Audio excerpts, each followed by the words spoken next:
যুক্তরাষ্ট্রের প্রেসিডেন্ট নির্বাচনে ডোনাল্ড ট্রাম্পের বিজয়ে হতাশা প্রকাশ করে দেশটির বিভিন্ন শহরে হাজারো মানুষ বিক্ষোভ করেছেন। নারীদের প্রজনন অধিকার ও অভিবাসন নীতিতে পরিবর্তনের শঙ্কায় গত শনিবার নিউ ইয়র্ক, সিয়াটল, পোর্টল্যান্ড এবং ওয়াশিংটন ডিসি সহ বিভিন্ন স্থানে এ বিক্ষোভ অনুষ্ঠিত হয়। বিক্ষোভকারীরা ফ্যাসিবাদের বিরুদ্ধে লড়াই করো, আমার শরীর আমার পছন্দ এবং ভয়কে শক্তিতে পরিণত করো এমন নানা স্লোগান লেখা প্লেকার্ড বহন করেন। নিউ ইয়র্কে বিভিন্ন পরামর্শক গ্রুপের কর্মীরাও এই বিক্ষোভে অংশগ্রহণ করেন এবং কর্মীদের অধিকার ও অভিবাসীদের ন্যায় বিচারের দাবি জানান।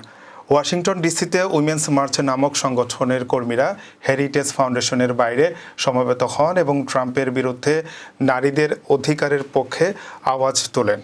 এছাড়া সিয়াটলের স্পেস নিডলের বাইরেও ট্রাম্প বিরোধী বিক্ষোভ অনুষ্ঠিত হয়, যেখানে বিক্ষোভকারীরা গণ আন্দোলন গড়ে তোলেন এবং যুদ্ধ ও নিপীড়নের বিরুদ্ধে লড়াই করুন শীর্ষক স্লোগান দেন।